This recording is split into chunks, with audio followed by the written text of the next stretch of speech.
ತಂಗಾಳಿ ಬೀಸಿದಾಗ ಹೂವಾಯಿತು ಈ ಮನ. ಸಂಚಿಕೆ 93. ಅಂದು ಬೆಳಗ್ಗೆ ಖ್ಯಾತಿಗಿಂತ ಮೊದಲೇ ಎಚ್ಚರಗೊಂಡ ಅದ್ರತ್ ಬೇಗ ಸ್ನಾನ ಮುಗಿಸಿ ಬಂದವ ಆಶಾರವರನ್ನು ಒರೆಸಿ ಕೆಳಗಡೆ ಹೋದ.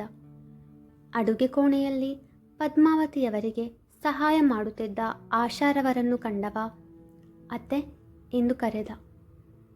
ಅದ್ರತ್, ಇಷ್ಟು ಬೇಗ ಎದ್ಬಿಟ್ಯಾ? 10 ನಿಮಿಷ ತಿಂಡಿ ರೆಡಿಯಾಗುತ್ತೆ ಎಂದರು ಅವನಿಗೆ ಹಸಿವಾಗಿರಬೇಕು ಎಂದುಕೊಂಡು. ತಿಂಡಿಗೇನು ಅವಸರ ಇಲ್ಲ ಅತ್ತೆ, ನಾನು ನಿಮ್ಮ ಜೊತೆ ಒಂದು ವಿಷಯದ ಬಗ್ಗೆ ಮಾತಾಡಬೇಕಿತ್ತು ಎಂದು ಮಾತಿಗೆ ಪೀಟಿಕೆ ಹಾಕಿದ.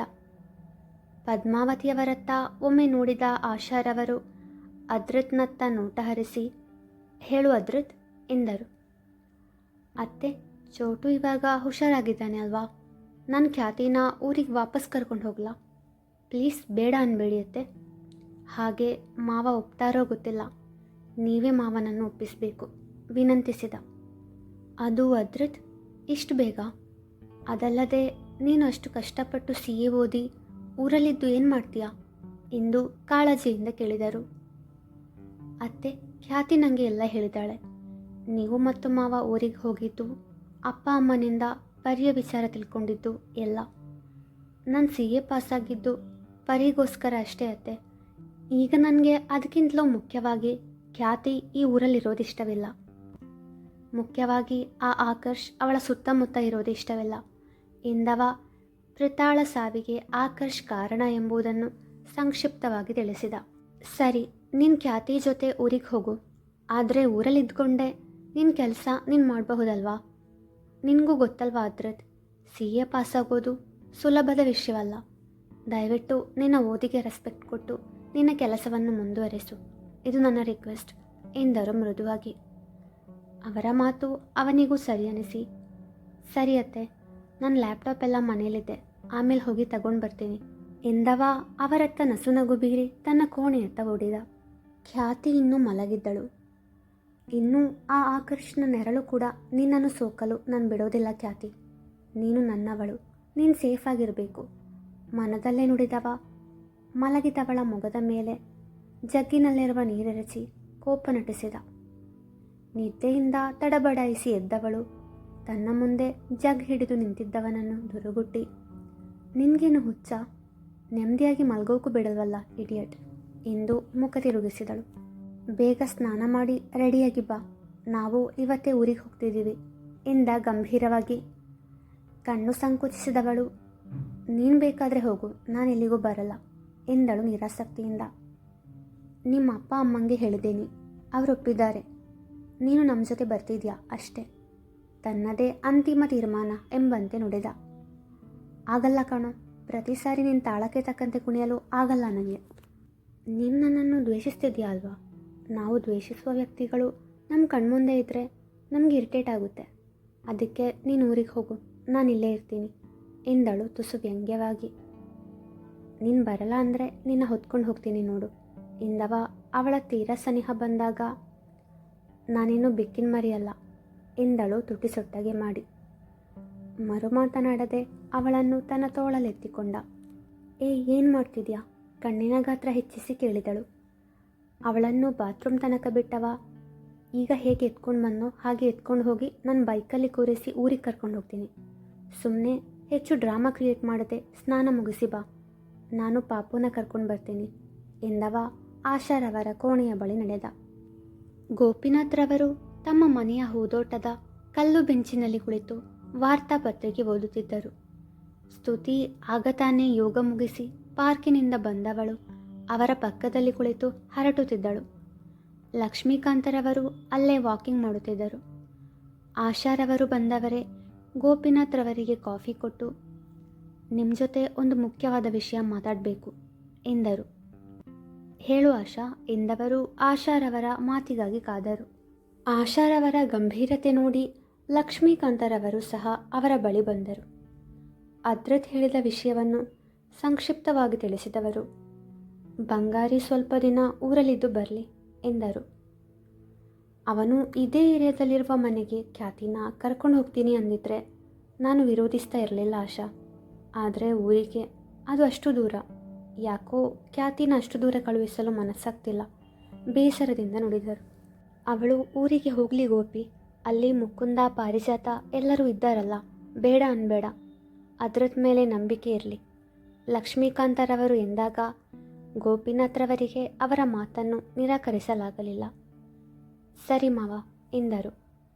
ಅದ್ರತ್ ಆಜ್ಞಾಳನ್ನು ಎಬ್ಬಿಸಿ ತಮ್ಮ ಕೋಣೆಗೆ ಕರೆತಂದವ. ಪಾಪು, ಇವತ್ತು ನಾವು ಊರಿಗೆ ಹೋಗ್ತಿದ್ದೀವಿ, ಬೇಗ ಸ್ನಾನ ಮಾಡಿ ರೆಡಿಯಾಗು ಎಂದ. ಹೌದಾ ಪಪ್ಪ, ಮತ್ತೆ ನನ್ನನ್ನು ನಮ್ಮ ಮನೆಗೆ ಕರ್ಕೊಂಡು ಹೋಗಲಿಲ್ಲ ನೀವು? ನಿನ್ನೆ ನೀವು ಮಮ್ಮಿ ಇಬ್ಬರೇ ಹೋಗಿದ್ರಿ, ಬೇಸರದಿಂದ ನುಡಿದಳು ಆಜ್ಞಾ. ಮೊದಲು ನಮ್ಮ ಮನೆಗೆ ಹೋಗಿ ಆಮೇಲೆ ಊರಿಗೆ ಹೋಗೋಣ ಇಂದು ಮಗಳ ಕೆನ್ನೆ ಹಿಂಡಿದ ಅದ್ರತ್. ಥ್ಯಾಂಕ್ಸ್ ಪಪ್ಪ ಎಂದು ಮುದ್ದಾಗಿ ನಕ್ಕಳು ಆಜ್ಞಾ. ಖ್ಯಾತಿ ಹಾಗೂ ಆಜ್ಞಾ ತಯಾರಾದ ಬಳಿಕ ಮನೆಯವರ ಜೊತೆ ತಿಂಡಿ ತಿಂದರು. ಪಾಪು ಅಕ್ಕ, ನೀನು ಮತ್ತು ಜೂನಿಯರ್ ಪಾಪು ಎಲ್ಲೂ ಹೋಗಬೇಡಿ, ಇಲ್ಲೇ ಇರಿ. ಬಾವ ಬೇಕಾದರೆ ಹೋಗದೆ ಅದ್ವಿಕ್ ಹಠ ಮಾಡಿದಾಗ ಖ್ಯಾತಿ ಗೋಪಿನಾಥ್ರವರತ್ತ ನೋಟ ಹರಿಸಿದವಳೆ. ಪಪ್ಪ, ಚೋಟುಗೆ ಹೇಗಿದ್ರು ವೆಕೇಶನ್ ಅಲ್ವಾ, ಅವನ ಸ್ಕೂಲ್ ಸ್ಟಾರ್ಟ್ ಆಗೋ ತನಕ ಅವನು ನಮ್ಮ ಜೊತೆ ಇರಲಿ ಎಂದಾಗ ಅದ್ವಿಕ್ನ ಬಗ್ಗೆ ಚೆನ್ನಾಗಿ ತಿಳಿದಿದ್ದವರು ಆಶಾರವರ ಹಾಗೂ ತಮ್ಮ ಅತ್ತೆ ಮಾವನ ಒಪ್ಪಿಗೆ ಪಡೆದ ಬಳಿಕ ಸರಿ ಕರ್ಕೊಂಡು ಹೋಗು ಎಂದರು. ಖ್ಯಾತಿ ಅದ್ವಿಕ್ನ ಕೋಣೆಗೆ ಹೋದವಳೆ ಅವನ ಬಟ್ಟೆಗಳನ್ನು ಬ್ಯಾಗಿಗೆ ತುಂಬಿಸಿ ಬ್ಯಾಗ್ ಹಿಡಿದು ಹೊರಬಂದಳು. 4 ಮಂದಿ ಇದ್ದೀರಾ, ಬೈಕಲ್ಲಿ ಹೋಗೋದು ಬೇಡ, ಕ್ಯಾಬ್ನಲ್ಲಿ ಹೋಗಿ ಗೋಪಿನಾಥ್ರವರು ಅದ್ರತ್ಗೆ ಹೇಳಿದಾಗ ಅವರು ಅವನ ಜೊತೆ ಮಾತನಾಡಿದ್ದಕ್ಕೆ ಸಂತಸಗೊಂಡವ. ಮೊದಲು ಮನೆಗೆ ಹೋಗಬೇಕು ಮಾವ, ಅಲ್ಲಿಂದ ಕ್ಯಾಬ್ ಬುಕ್ ಮಾಡಿ ಊರಿಗೆ ಹೋಗ್ತೀವಿ ಎಂದ. ಗೋಪಿನಾಥ್ರವರು ಸರಿ ಎಂಬಂತೆ ತಲೆ ಆಡಿಸಿದರು. ತದನಂತರ ಮನೆಯವರಿಗೆಲ್ಲರಿಗೂ ತಿಳಿಸಿ ಅಲ್ಲಿಂದ ಹೊರಟರು. ಮನೆಯೊಳಗೆ ಬಂದ ಆಜ್ಞಾ ಅದ್ವಿಕ್ ಜೊತೆ ತನ್ನ ಮನೆ ಪೂರ್ತಿ ಖುಷಿಯಿಂದ ಓಡಾಡಿದರೆ ಖ್ಯಾತಿ ತಾನು ಮದುವೆಯಾಗಿ ಆ ಮನೆಗೆ ಬಂದಾಗಿನಿಂದ ನಡೆದ ಪ್ರತಿಯೊಂದು ಘಟನೆಯನ್ನು ಮೆಲುಕು ಹಾಕುತ್ತಾ ತಮ್ಮ ಕೋಣೆಯತ್ತ ನಡೆದಿದ್ದಳು. ಕೋಣೆ ಶುಚಿಯಾಗಿತ್ತು. 1 ವಾರವಷ್ಟೇ ಅವಳು ಆ ಮನೆಯಲ್ಲಿ ಕಳೆದಿತ್ತು. ಆದರೂ ಆ ಮನೆಯೆಂದರೆ ಅವಳಿಗೆ ಇಷ್ಟವಾಗಿತ್ತು. ತನ್ನ ಯುಕ್ಕುಲೆಲ್ಲ ನೋಡಿದವಳಿಗೆ ತಾನು ಅದನ್ನು ನುಡಿಸದೆ ತುಂಬ ದಿನಗಳಾದವಲ್ಲ ಎಂಬುದು ನೆನಪಾಯಿತು. ಯುಕ್ಕುಲೆಲೆ ಕೈಯಲ್ಲಿ ಹಿಡಿದವಳೆ ನಿಧಾನವಾಗಿ ನುಡಿಸತೊಡಗಿದಳು. ಯುಕ್ಕುಲೆಲೆ ನುಡಿಸುವ ಸದ್ದು ಕೇಳಿ ಆಜ್ಞಾ ಖ್ಯಾತಿಯ ಪಕ್ಕ ಓಡಿ ಬಂದವಳು. ಮಮ್ಮಿ, ನಂಗೆ ಯುಕ್ಕುಲೆಲೆ ಮರೆತೇ ಹೋಗಿತ್ತು ಮಮ್ಮಿ, ನಾವಿದನ್ನು ಮನೆಗೆ ತಗೊಂಡು ಹೋಗೋಣವಾ ಉತ್ಸಾಹದಿಂದ ಕೇಳಿದಳು. ಹ್ಞೂ ಪುಟಾಣಿ, ತಗೊಂಡು ಹೋಗೋಣ. ಅಲ್ಲಿ ಬೋರಾದಾಗ ನಮಗೆ ಯುಕ್ಕುಲೆಯಲ್ಲಿ ಪ್ರಾಕ್ಟೀಸ್ ಮಾಡಿ ಹಾಡಬಹುದು. ಆಜ್ಞಾಳ ಮಾತಿಗೆ ಸಮ್ಮತಿಸಿದಳು ಖ್ಯಾತಿ. ಅಮ್ಮ ಮಗಳ ಮಾತನ್ನು ಕೇಳಿಸಿಕೊಂಡ ಅದ್ರತ್, ನಾವು ಹೋಗ್ತಿರೋದು ಬೈಕಲ್ಲಿ, ಲಾರಿಯಲ್ಲಿ ಅಲ್ಲ, ಎಲ್ಲ ಐಟಮ್ಸ್ ತಗೊಂಡು ಹೋಗಲು ಆಗಲ್ಲ ಎಂದ ಗಂಭೀರವಾಗಿ. ಇಬ್ಬರೂ ಅವನತ್ತ ಉರಿ ನೋಟ ಬೀರಿದರು. ಇದೇನು 50 kg ಭಾರ ಇಲ್ಲ. ಪಪ್ಪ ಕ್ಯಾಬ್ ಬುಕ್ ಮಾಡಲು ಹೇಳಿದ್ದಾರೆ ತಾನೆ? ಖ್ಯಾತಿ ಮುಖ ಉಬ್ಬಿಸಿದರೆ. ಹೌದು ಪಪ್ಪ, ಇದು ಲೈಟ್ ವೆಯ್ಟ್, ಬೇಕಾದರೆ ನಾನೇ ಇದನ್ನು ಹಿಡ್ಕೊಂಡು ಕೂತ್ಕೋತೀನಿ. ಪ್ಲೀಸ್ ಪಪ್ಪ, ನಮಗೆ ಯುಕ್ಕುಲೆಲೆ ಬೇಕು ಎಂದಳು ಆಜ್ಞಾ. ಮಗಳ ಹಠಕ್ಕೆ ಮಣಿದು ಸರಿ ಎಂದ. ಇನ್ಮುಂದೆ ಪ್ರತಿದಿನ ಯುಕ್ಕುಲೆಲೆ ನುಡಿಸಬಹುದಲ್ಲ ಎಂಬ ಖುಷಿಯಿಂದ ಮುದ್ದಾಗಿ ನಕ್ಕು ಥ್ಯಾಂಕ್ಸ್ ಪಪ್ಪ ಎಂದವಳೆ ಅದ್ವಿಕ್ ಬಳಿ ಓಡಿದಳು. ಆಜ್ಞಾ ಅಲ್ಲಿಂದ ಹೋದ ಬಳಿಕ ತನ್ನ ಲ್ಯಾಪ್ಟಾಪನ್ನು ಬ್ಯಾಗಿನೊಳಗಡೆ ಸೇರಿಸಿದವ ಖ್ಯಾತಿಯ ಪಕ್ಕ ಕುಳಿತರೆ ಅವಳು ಅಲ್ಲಿಂದ ಎದ್ದು ಹೊರ ನಡೆದಳು. ಅವಳಿಗೆ ಅವನ ಜೊತೆ ಮಾತು ಬೇಡವಾಗಿತ್ತು. ಅವನ ಜೊತೆ ಮಾತನಾಡುವುದು ಮತ್ತವನು ಅದಕ್ಕೆ ಪ್ರತಿಯಾಗಿ ಏನಾದರೂ ಮಾತನಾಡಿ ನೋವು ಕೊಡುವುದು ಯಾವುದೂ ಬೇಡವೆಂದು ಅವನಿಂದ ಅಂತರ ಕಾಯ್ದುಕೊಳ್ಳಲು ನಿರ್ಧರಿಸಿದ್ದಳು ಅವಳು. ಅವನು ತನ್ನನ್ನು ದ್ವೇಷಿಸುತ್ತಿದ್ದಾನಲ್ಲ, ತಾನು ಅವನಿಂದ ದೂರವಿರುವುದೇ ಒಳಿತು ಎಂದುಕೊಂಡಿದ್ದಳು. ಅವಳ ವರಸೆಗೆ ಬೇಸರವಾದರೂ ಅದನ್ನು ತೋರಗೊಡದೆ ಕೆಳಗಡೆ ಬಂದವ ಖ್ಯಾತಿ ಹಾಗೂ ಆಜ್ಞಾ ಹೊರಗೆ ನಿಂತಿರುವುದನ್ನು ಕಂಡು ಮನೆಗೆ ಬೀಗ ಹಾಕಿ ಬೈಕಿನತ್ತ ಬಂದ. ಅಷ್ಟರಲ್ಲಿ ಕ್ಯಾಬ್ ಬಂತು. ಖ್ಯಾತಿ, ಆಜ್ಞಾ ಹಾಗೂ ಅದ್ವಿಕ್ ಕ್ಯಾಬಿನಲ್ಲಿ ಊರಿಗೆ ಹೊರಟ ಬಳಿಕ ಅದ್ರತ್ ಬೈಕಿನಲ್ಲಿ ಅವರನ್ನು ಹಿಂಬಾಲಿಸಿದ. ದಾರಿಯುದ್ದಕ್ಕೂ ಆಜ್ಞಾ ಹಾಗೂ ಅದ್ವಿಕ್ ತಮ್ಮ ಮಾತುಕತೆಯಲ್ಲಿ ತೊಡಗಿದರೆ ಖ್ಯಾತಿ ಮೌನವಾಗಿ ಕುಳಿತಿದ್ದಳು. ಆ ನಡುವೆ ಅದ್ವಿಕ್ ಕ್ಯಾಬ್ ಡ್ರೈವರ್ ಬಳಿ ಪ್ರಶ್ನೆಗಳನ್ನು ಕೇಳುತ್ತಾ ಅವನ ತಲೆ ತಿನ್ನುತ್ತಿದ್ದ. ಕ್ಯಾಬ್ ಡ್ರೈವರ್ ಅಸಹಾಯಕತೆಯಿಂದ ಖ್ಯಾತಿಯತ್ತ ನೋಟ ಹರಿಸಿದಾಗ ಅವನ ಬಳಿ ಕ್ಷಮೆ ಕೇಳಿ ಅದ್ವಿಕ್ಗೆ ಸುಮ್ಮನಿರುವಂತೆ ಹೇಳಿದಳು. ಅಕ್ಕನ ಮುದ್ದು ತಮ್ಮ ಅವಳ ಮಾತನ್ನು ಪಾಲಿಸಿದ. ಸಂಜೆಯಷ್ಟರಲ್ಲಿ ಊರು ತಲುಪಿದವರು ನೇರ ಶಾಂತದುರ್ಗರವರ ಮನೆಗೆ ಹೋದರು. ಅಜ್ಜಿ, ತಾತ ಎಂದು ಮುಕುಂದ ದಂಪತಿಗಳ ಬಳಿ ಓಡಿದಳು ಆಜ್ಞಾ. ಅವಳ ಹಿಂದೆ ಅದ್ವಿಕ್ ಸಹ. ಶಾಂತದುರ್ಗರವರು ಖ್ಯಾತಿಯ ಮೊಗಸವರಿ. ನಮ್ಮ ಮನೆಗೆ ವಾಪಸ್ ಬಂದಿಯಲ್ಲ, ತುಂಬ ಖುಷಿಯಾಯಿತು ಕೂಸೆ ಎಂದು ಅವಳನ್ನು ಅಪ್ಪಿದರು. ನಮ್ಮನೆಗೆ ಬರದೆ ಎಲ್ಲಿ ಹೋಗಲಿ ಅಜ್ಜಿ, ಹೇಗಿದ್ದೀರಾ ನೀವು? ಪ್ರೀತಿಯಿಂದ ವಿಚಾರಿಸಿದಳು. ನಾನು ಚೆನ್ನಾಗಿದ್ದೀನಿ, ನೀನು ಹೇಗಿದೆಯಾ? ಮರು ಪ್ರಶ್ನಿಸಿದರು.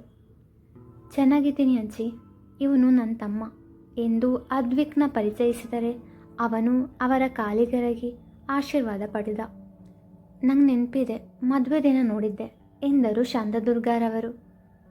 ಅಜ್ಜಿ, ನೀವ್ಯಾಕೆ ಇಂಗ್ಲೀಷ್ ಮಾತಾಡ್ತಿಲ್ಲ ಎಂದು ಕೇಳಿದವಳ ಬಳಿ, ನಮ್ಮ ಕನ್ನಡ ಭಾಷೆಯೇ ಚಂದ, ಇಂಗ್ಲೀಷ್ ವ್ಯಾಮೋಹ ನನ್ನನ್ನು ಬಿಟ್ಟು ಹೊರಟು ಹೋಯಿತು ಎಂದು ನಿಟ್ಟುಸಿರು ಬಿಟ್ಟವರು ಒಳಗೆ ಬಾ, ದೇವು ಎಲ್ಲಿ?